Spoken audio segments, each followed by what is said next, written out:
Haleluya. Haleluya. Haleluya. Imana ishimwe duhaye amateraniro meza y'aya masaha. Nitwa Uwimana Jean Claude, ndi umupasitori, ndi umushumba wa paruwasi yitwa Mbugangari hariya muri Rubavu. Bene data barantumiye ngo nze tuganire ijambo ry'Imana, nuko ndabumvira ndaza. Imana ishimwe ko namwe mwanyakiriye. Noneho hari insanganyamatsiko y'iki giterane batanze, iri mu Befeso. Urwandiko Pawulo yandikiye Abefeso ibice ni 2 umurongo wa 10. Turahasoma mu izina rya Yesu. Haravuga ngo kuko turabo yaremye ituremeye imirimo myiza muri Kristo Yesu, iyo Imana yiteguriye kera kugira ngo tuyigenderemo. Amen. Numvise ari byiza nanone gusoma mu rwandiko rwa mbere rwa Petero ibice ni 2 umurongo wa 9.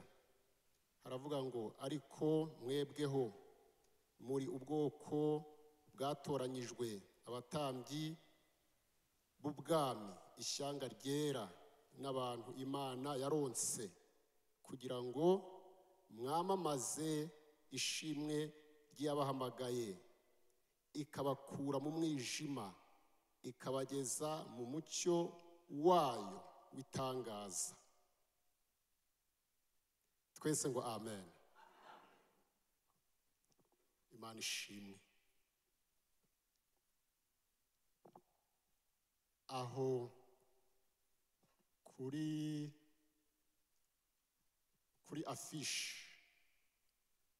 afishe hari ijambo bahashyize ry'igiheburayo bita tovim. Iryo jambo naryibanzeho kugira ngo turyige rero. Noneho bati tovim, imirimo myiza. Kuko turabo yaremye ituremeye imirimo myiza. Umwo harimo tovim. Tovim rero ni iki? Tovim ni ijambo ry'igiheburayo. Ni ubwinshi bw'irindi jambo bita tov. Iryo jambo bita tov risobanura iki? Risobanura mwiza. Risobanura cyiza, risobanura gikwiriye, risobanura gihesha umugisha, gifite agaciro, gishimwa. Iyo ni tov. Noneho byaba ubwinshi, kuri tov ukongeraho im, bikaba tuvim. Tuvim rero bikaba iki? Bikaba icyo twakwita ibyiza. Urumva bibaye byinshi. Abeza, ibintu byiza, ibintu bishimwa. Iyo ni tovim. Tovim ikomoka kuri tove, cyangwa se ubwinshi bwa tove. Hari icyo umuntu cyangwa ikintu bigomba kuba byujuje kugira ngo byitwe byiza, kugira ngo ikintu cyitwe cyiza, kugira ngo umuntu yitwe mwiza, hari ibintu bitatu aba yujuje ngiye kuvuga. Icya mbere, aba ari mwiza, apparence physique, donc aba ari mwiza. Ariko ubwo bwiza nubwo abantu benshi bakunze kubwiratana, sibwo bugaragaza ko ari mwiza gusa, oya, ahubwo hari icya kabiri bita ugukiranuka, ubutungane. Uwo mwiza ku isura iyo agarukiye gusa ku bwiza bw'isura, hari igihe bimucanga, bikamucanga. Mperutse kuganira n'umukobwa tumuvuna ngo akizwe. Ku isura wabonaga agaragara neza, ariko ikintu gitangaje ni uko kuri iyo sura nziza yiyononnye akishyiraho ibindi. Iminwa ayihindura imituku, urumva yari mwiza ku isura, ubwiza buri naturel. Iminwa ayishyizeho imituku kagira ngo amaraso arahahora, urumva. Amaso arahindanya, umusatsi mbese ubwiza arabuhindanya pe. Ubwo yari yikanze ubwiza bw'isura. Muri we hari habuze kimwe ngiye kuvuga, icyo twita ubutungane, ugukiranuka. Bimwumvisha ko ubwo bwiza Imana yamuremanye ntacyo butwaye, yibwonona. Hari abagira batya bakabwonona, bakisiga amavuta atuma imibiri yabo itakaza ubuziranenge. Ibyo barabizi abahanga ko iyo umuntu wabigenje atyo agize ikibazo gituma bagwa, hari igihe bamubaga kumudoda bikanga. Uyu akeneye ubutungane, akeneye gukiranuka muri we, kugira ngo bwa bwiza bwe, apparence physique, ubwiza, ibara, ubwiza bubashe kugira agaciro, bukeneye ubutungane mu mutima. Ubwo bwiza bwo mu mutima babwita bonté. Ubwiza twabanje hejuru babwita beauté. Ibyo byombi birakenerana kugira ngo kimwe giheshe ikindi agaciro. Icya gatatu gituma umuntu aba mwiza nicyo bita ubuzima, la vie. Vie. Vraiment, hari igihe ubona abantu, reka mpere ku basore, mpere ku bakobwa, bakiyumva imbaraga, bakireba ubwiza, ariko ibyo bigira agaciro iyo hari ubuzima. Iyo nta buzima, futi ubuzima. Iyo nta buzima, futi. Ibyo murabizi ko uyu muntu twabonaga afite isura nziza, uyu muntu twabonaga afite igihagararo gikomeye, gifatika, iyo umwuka umuvuyemo bya bindi byose bitakaza agaciro. Ya nzobe itakaza agaciro, ya mataye atakaza agaciro. Kugira ngo ikintu kibe cyiza, umuntu abe mwiza, birasaba ubwo bwiza yumva afite, bigasaba ubu bwiza bwo mu mutima, bigasaba n'ubuzima. Iryo ni ijambo tov, cyiza, mwiza, ndimo gusobanura. Iyo ryiswe tovim, ni ukuvuga ngo bibabaye byinshi.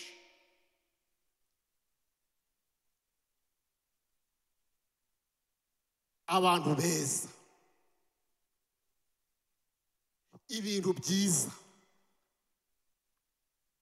Bibiliya ifite ingero nyinshi tubona muri iri jambo tovim. Kandi iri jambo rigiye rifite ubusobanuro bitewe n'aho rikoreshejwe. Iyo turi mu gitabo cy'umubwiriza ibice 4 umurongo wa 9, haravuga ngo babiri barutumwe kuko babona ibihembo byiza. Iyo ni tovim ijemo by'imirimo yabo. Bishaka kuvuga ngo tovim ni umubano mwiza n'ubufatanye bw'abantu. Impamvu korari Jehova Jire, buriya nanjye ndabemera sha, impamvu Jehova Jire ifite imbaraga, c'est grâce à la collaboration. Ni ukubera ko muhuza, ni ukubera ko mwegerana, ni ukubera ko mushakana. Ibyo ni byiza, ni tovim. Imana ishimwe. Ndabizi muri iyi korari harimo abaririmbyi nakwita ba rutahizamu. Mu makorari hose barabagira, ariko buriya korari igira imbaraga iyo habayemo icyo kintu cyo guhuza imbaraga z'abayigize. Ibyo kandi ntabwo ari korari gusa, tovim. Impamvu aba bakozi b'Imana baraha bakumva barafashe, nuko barenze umwe, barafatanya. Imana ishimwe. Ubwo bufatanye, uwo mubano mwiza w'abantu, Bibiliya iwita ikintu cyiza. Imana ishimwe, ikintu cyiza. Urugo iyo rwabuze tovim, umugore n'umugabo bararyana. Urugo rwabuze tovim, umugore aca inyuma y'umugabo akajya gusambana hanze. Urugo rwabuze tovimu, umugabo abona umugore we yarabaye umwanda akajya gushakira beza hanze. Ariko urugo rurimo tovimu, vuga ngo amen.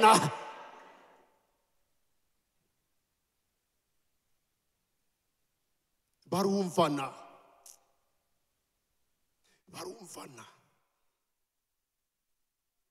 bagafashanya, bakuzuzanya, babiri bakaruta umwe. Imana ishimwe. Icya kabiri tovim ni ukugira umutima mwiza, kugira ubugwaneza, kunyurwa. Umva uko Bibiliya ivuga, Imigani 15:17 baravuga ngo kugaburirwa imboga mu rukundo biruta ikimasa gishishe kigaburirwa mu rwango.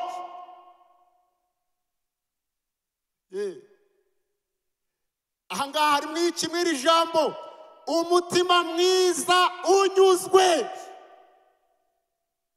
Umutima mwiza unyuzwe.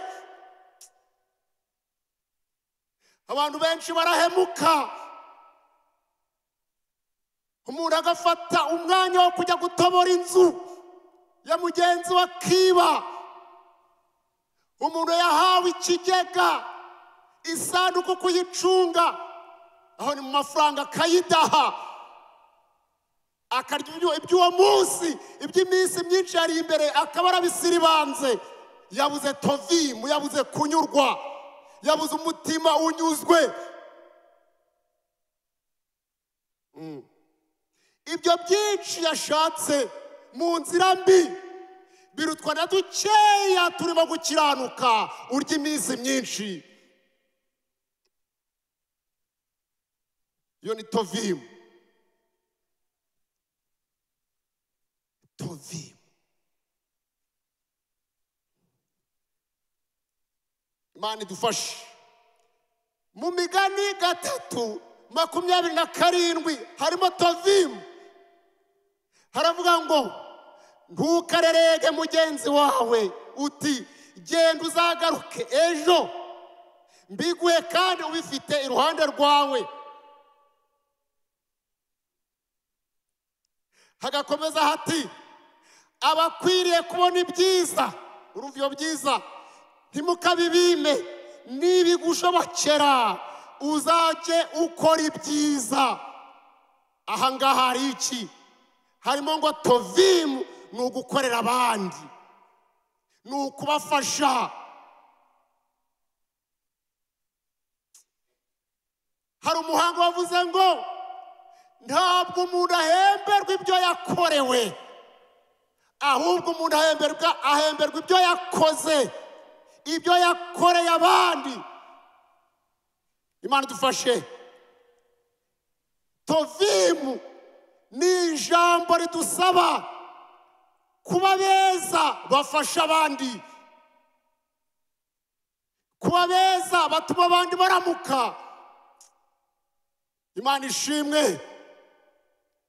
Tovimu iragusaba kumenya ko na wa wundi wicara ku muhanda asabiriza, wa wundi udafite uburyo bwo kubaho, tovimu iragusaba ngo uwo muntu umunsi umwe azavuge ngo Imana ishimwe yaremye James, dore ndarariye kubera we, dore ndariye kubera we. Imana ishimwe. Avuga ati Imana ihabwe icyubahiro, Imana ishimwe cyane, yewe Faraja we, Imana ishimwe, dore ndambaye kubera Faraja. Uwo ni umukene uri hagati muri mwe, uwo ni wa wundi muzi utuye hariya hirya. Uwo akavuga ati Imana ishimwe, igiterane Faraja yateguye nkigiriyemo umugisha, dore ndariye kubera Faraja. Vuga ngo amen. Oui. Iyo ni tovimu. Iyo ni tovimu. Ba Yesu barabasura. Yesu murazi wawe kenshi aza muri wa mubuwate, wa wundi ucumbagira, wa wundi ugera ugatera ivumbi, ukamutera ibyondo muri ya vewiti yawe. Hari ugera kuri uwo Yesu uri kugendera ku kaguru kamwe, ugategereza Yesu mu ijuru, nawe Yesu muri kumwe. Tovimu. Tovimu. Iri jambo mwateguye, iri jambo mwateguye riraremereye gusumba uko muryumva. Tovimu iragusaba ngo wa wundi waje n'agafuka akaba ahagaze iwawe, tovimu ikwiye kukwibutsa yuko uwari Yesu wagusuye. Ntumutegereze ngo azaza ku bicu ahagarare. Yesu yagusuye, Yesu yakugendereye, Yesu ari gukomanga iwawe, none umuhushirije imbwa, umutekereje cya kinyamaswa kiramumokera. uwo ni Yesu urimo mokerwa n'imbwa zawe. Uwo ni Yesu woherereje umuboyi. Ni Yesu usubirisha umuboyi ngo ntabwo uriyo kandi uryamye. Uwo ni Yesu wanze ko yinjira iwawe. Uwo ni Yesu urimo kukuganiriza wowe ukajya kuri touch akavuga uri kuri touch akarangiza ntacyo wumvise yakubwiye. Uwo ni Yesu. Ba Yesu turabisikana. Ba Yesu banyura iwacu inshuro nyinshi. Ba Yesu tubasanga mu mihanda. Abo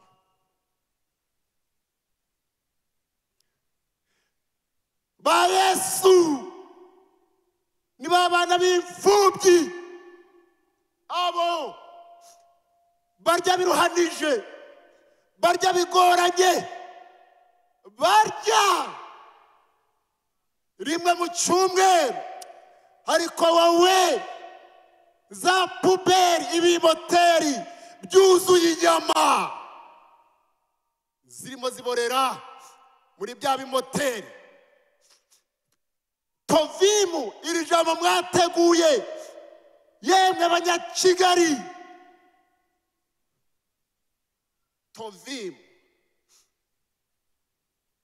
Tovimu ni ijambo riteye ubwoba. Tovimu mwaba mama mwe, ni ijambo rigusaba kurya ukerezwa no guhitamo ibitenge urambara, kurya ukerezwa no guhitamo ikanzu nziza urambara, ukagera mu giterane nyuma y'isaha wananiwe guhitamo umwenda wambara, hafi yawe hari umuntu wambaye inshabari. Tovimu irakubwira ngo uwo ni Yesu kwambariye ubusa hafi. Tovimu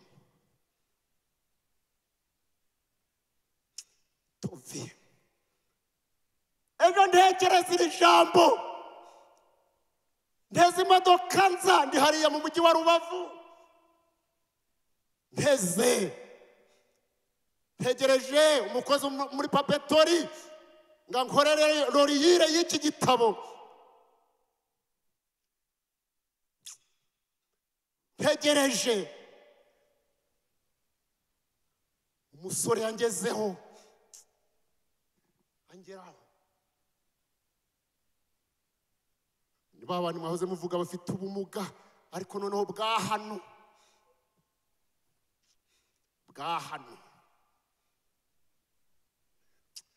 Araza aranyitegereza aravuga ati uri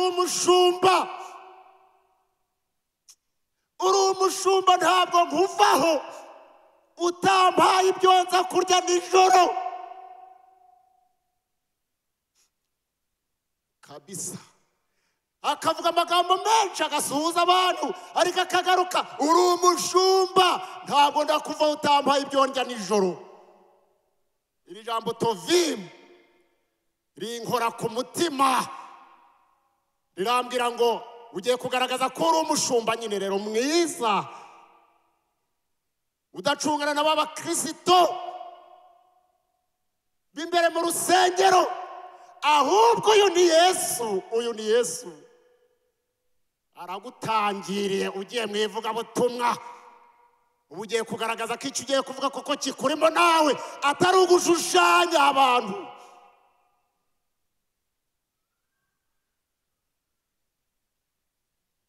Ntabwo ndababwira icyo nakoze, ariko Tovimu yanyeretse ko nubwo ari umusazi ariko akeneye kurya.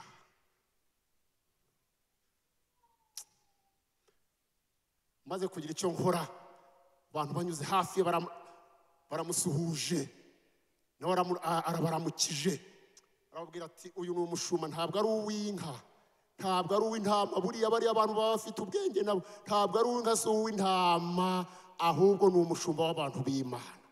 Uwo ni umusazi.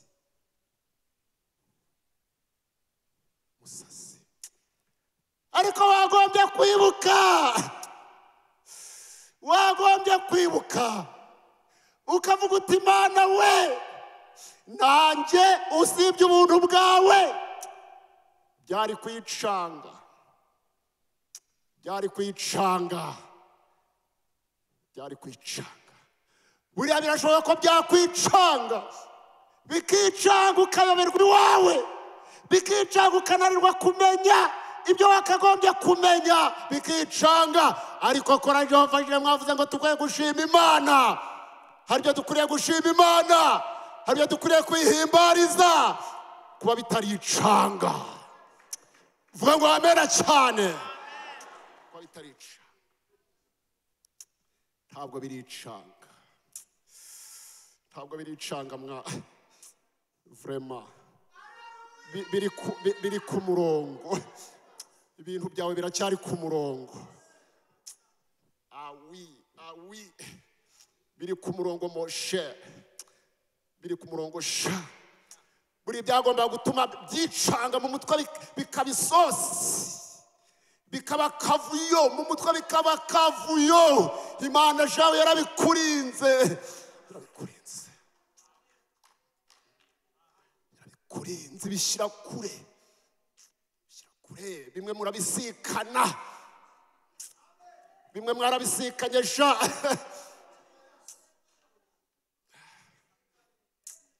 Igihe uhuye rero n'uwo byicanze, uwo byivangiyemo, ntukibwire ko hari icyo umurusha kindi. Mwese murayituye ni isi. Ibyatumye mu bwonko kaba kavuyo, ibyo hari igihe murarana, hari igihe birari wawe bizenguruka. Reka nkwibutse ndetse ko hari n'ibyo nawe ubwawe wagiye usanga. Wasanze shimi nyinshi mu ishuri, usanga matematike nyinshi mu ishuri, usanga za biology nyinshi mu ishuri, usanga ibifaransa, usanga ibyo bintu biremere, ibyo bintu by'imenamutwe byari gutuma kandi wowe wari ubyigemuriye, ntabwo byagusanze iwawe. Ujye ushimira Imana yakurinze ibyo. Vuga ngo amena cyane. Yakurinze ibyo, Imana yakurinze ibyo. James irabikurinda. Moshe yakurinze ibyo. Uyu yambwiye ngo mu minsi ishize ngo yagize impanuka ngo ikaze, ngo ariko Imana imurinda ikibi, imurinda igifungo, imurinda intumbi, imurinda. Uburyo ugenda muri serikeya, ugenda muri ka gasanduku kariya gashobora kwibirindura rimwe, bakavana umurambo hariya, bakaramasa inyama, bakararuza inyama. Yesu we, bakararuza inyama. Icyo nicyo ukandagiza abantu, icyo nicyo wiyemeresha ku bantu. Icyo ushobora wiguriye, ahubwo icyo wiguriye, watanzeho amafaranga ndetse menshi.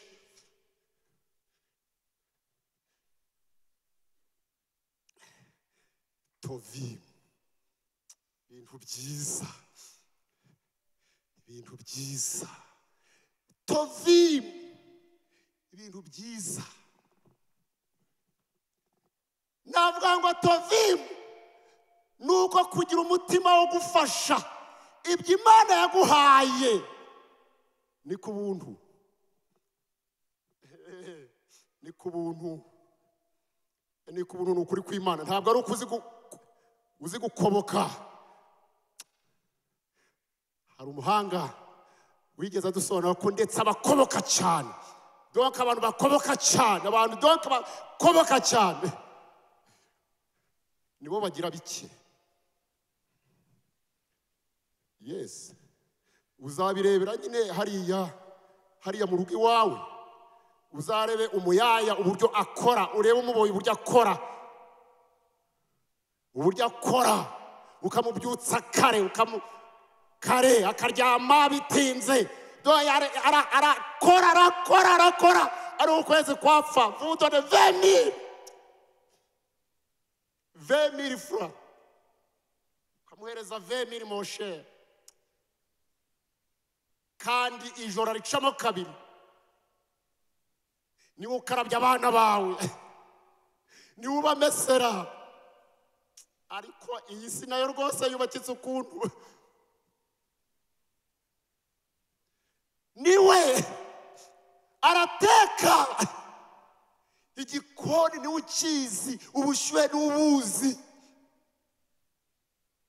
wowe rwose ni ku meza ariko après 30 jours 20,000 nabwo n'agasuzuguro kenshi bya jambo nasomye hejuru ukamubwira nta hejo di nta mafaranga mfite nta hejo jambo ry'Imana ryavuze ngo ntukabwire umuntu ngo uzaze ejo kandi ibintu bifite hafi yawe iyo ni tovi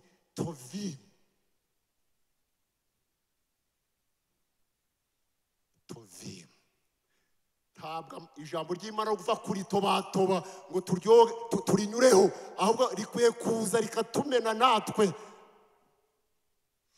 tovi dise kandi bariya aba bantu abo maze kuvuga badufatiye runini uwo nguwo niwe ushobora guteka ibyo kurya wowe wiriwe ahandi ukaza biri mu masorori utazi ngo mbese abishatse reka ngarukiraho utazi ngo mbega abishatse uwo nguwo ntusigira ba bana ba bebe agasigara bareba ntiyababyaye ntiyonse ibere rimwe nabo ukamubasigira tutera journée hanyuma ugahita uri kuvuga ngo wakintuwe wakizi tovimu iragusaba gutekereza ku icyo kintu cyo bita tovimu tovimu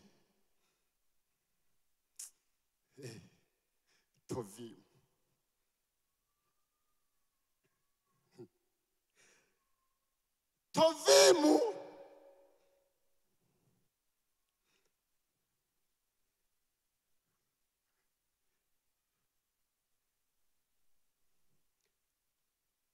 ni imyitwarire myiza y'umuntu imyitwarire myiza y'umuntu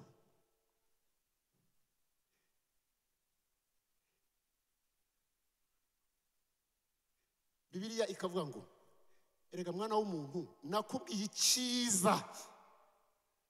icyiza iyo ni tovimu ijemo cyangwa se tove nakubwiye icyiza icyo ari cyo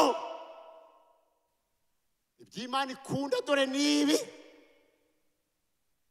ni ukugira gute ni uguca bugufi ni ugukunda kubabarira no kugendana n'Imana wici tovimu ku muntu usobanukiwe iri jambo ntabwo akwiye kwangana na mugenzi we Bibiliya iravuga ngo n'uburakari niba bwaje ntiwirize umunsi ukirakaye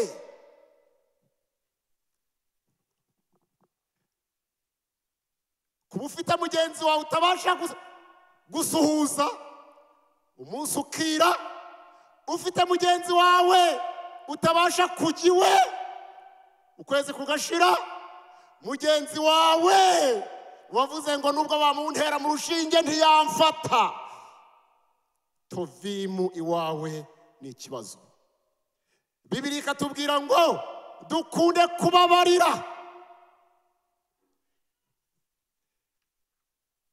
ijambo shaka kurangirizaho ni rivuga ngo tovimu ni ukumenya abo turi bo nahasomye Petero wa mbere ibice by'umurongo wa 9 havuze ngo ariko mwebwe muri ubwoko bwatoranyijwe, muri abatambyi b'ubwami, muri ishyanga ryera, muri abantu Imana yaronse kugira ngo mwamamaze ishimwe ryabahamagaye ikabakura mu mwijima ikabageza mu mucyo wayo w'itangaza.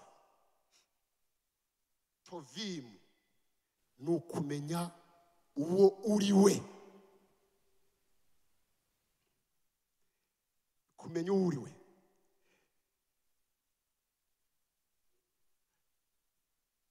Icyiza cyangwa se ibyiza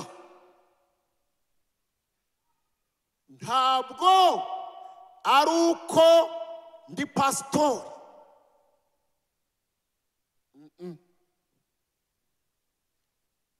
Icyiza cyangwa ibyiza si uko nyobora paruwasi. Icyiza cyangwa ibyiza si uko ufite umugabo, si uko ufite umugore. Icyiza cyangwa ibyiza si uko uri umuririmbyi. Icyiza cyangwa ibyiza si uko uri umukristo. Ahubwo icyiza Tovimu ni ukumenya nyine ko ndi pasitori. Yego, ni ukumenya ko ndi pasitori, ni ukumenya ko uri umukristo, ni ukumenya ko uri umuririmbyi. Ibyo bituma umenya uko witwara. Iyo umaze kumenya uwo uri we bituma umenya uko witwara.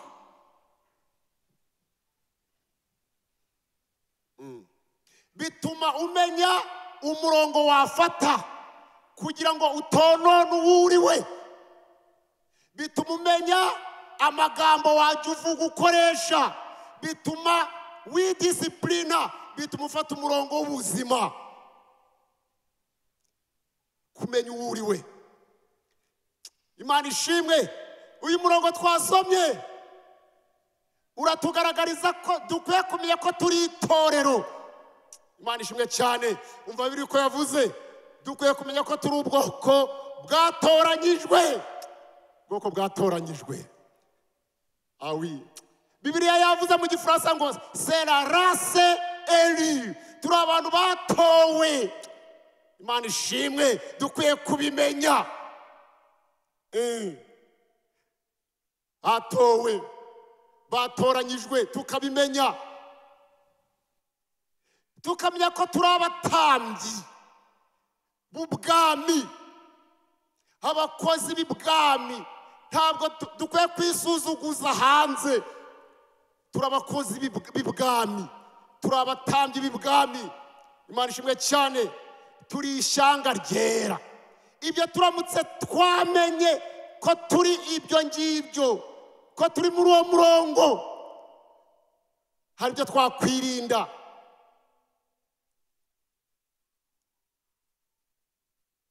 Hari umurongo twafata muzima. Icya kane, turi abantu Imana yaronse. Imana yaraturonse. Yaraturonse mu bantu benshi, mu magana menshi yakubonyemo. Uri amaronko y'Imana. Imana ishimwe cyane. Iri jambo ni ryiza. Ibyo tubimenye tukabisobanukirwa, twakumva ko turaba igiciro, tuba twiyizi. Ariko ngo turaba kwamamaza yaduhamagaye. Kwamamaza yaduhamagaye. Imana ishimwe cyane. Ubu impamvu nateze nka zino misiyo nta yindi, ni ukwamamaza Yesu wampamagaye. Ni ukwamamaza Gitare, ni ukwamamaza uwo mwami. Imana ishimwe, se anonse. Imana ishimwe cyane. Umva ukuntu abakozi bitwa, abakozi b'Imana. Mwitwa les ministres de la parole. Muri abantu bashinzwe kugabura ibintu by'Imana. Imana ishimwe cyane. Turi abantu bashinzwe kugabura, kwamamaza. Yemwe baririmbyi, namwe umurimo n'uwo. Ariko nawe mukristo uraha, hari iwawe, hahandi wirirwa ku murimo, muri ya mangazini, ushinzwe kwamamaza iyaguhamagaye. Imana ishimwe. Tukajya ku ka gatandatu, twavuye mu mwijima. Twavuye mu mwijima. Murashobora kurara munsi y'ikiraro, yanyoye urumogi, yaveveye, akumva nibwo buzima. Ariko umaze gusohoka aho hantu, uravuga uti ha hantu ni mu mwijima, ha hantu ni mu kaga, ha hantu ni habi. Ni ukuri kw'Imana, Imana yadukuye ahantu hakomeye. Tuyiha amashyi menshi n'impundu, irabikwiriye. Imana ishimwe. Yadukuye mu mwijima ngo idushyira mu mucyo w'itangaza. Yagize neza. Dukwiye kumenya abo turi bo. Imana ishimwe cyane. Reka mbwire abashyitsi baraha, ni ukuri kuva mu byaha ni ukuva mu mwijima. Kuva mu byaha ni ukuva mu mwijima. Ni ukuva mu mwijima. Inzira y'agakiza iramurikiwe. Inzira y'agakiza irimo umucyo. Imana ishimwe. Kubwa Yesu waduhaye iyo nzira, kubwa Yesu wayiturangiye, kubwa Yesu watwemereye gufata urwo rugendo. Ndagira ngo tumwongere amashyi menshi cyane. Yagize neza, aragahora ku ngoma. Imana ishimwe. Ndagira ngo turekere aho. N'abasobanuraga ijambo bita Tovim. Uwiteka arushaho kuribasangiza, arushaho kuryagura muri mwe. Imana ishimwe cyane. Kandi ibyo ritwigisha tubikomereho, kuko nibwo buzima bwacu bwa buri munsi. Uwiteka bafashe bakristo bene data. Uwiteka bakomereza amaboko bakristo bene data. Uwiteka bakomereze mu rugendo, kandi arushaho kubereka abo muri bo. Turaba igiciro imbere y'Imana, turaba igiciro imbere ya Yesu, turaba igiciro. Kandi umwanya twashyizwemo mwiza uramurikiwe. Umwanya twashyizwemo mwiza uracaniwe. Imana ishimwe cyane. Kandi urumuri Yesu yacanye, iyo wabaye maso ntiruzima. Imana ihabwe icyubahiro. Mwakire neza ijambo ry'Imana.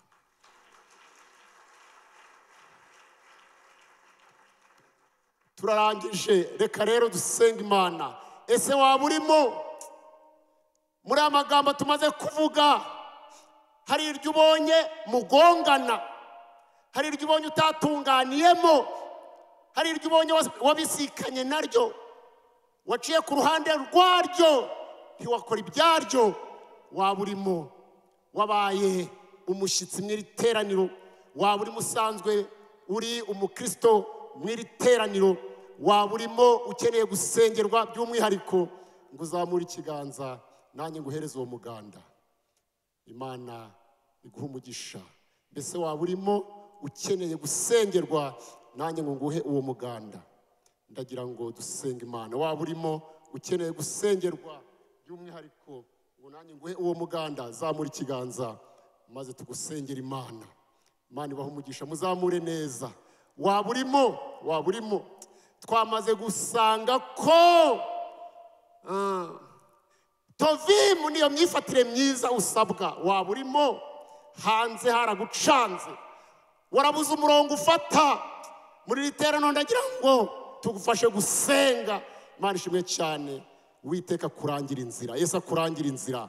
Zamura ikiganza neza, ntugire isoni, kandi rwose ni umunsi wawe mwiza wo gukirizwamo. Zamura ikiganza tugusengere. Haguruka aho wicaye, uhaguruke tugufashe gusenga Imana.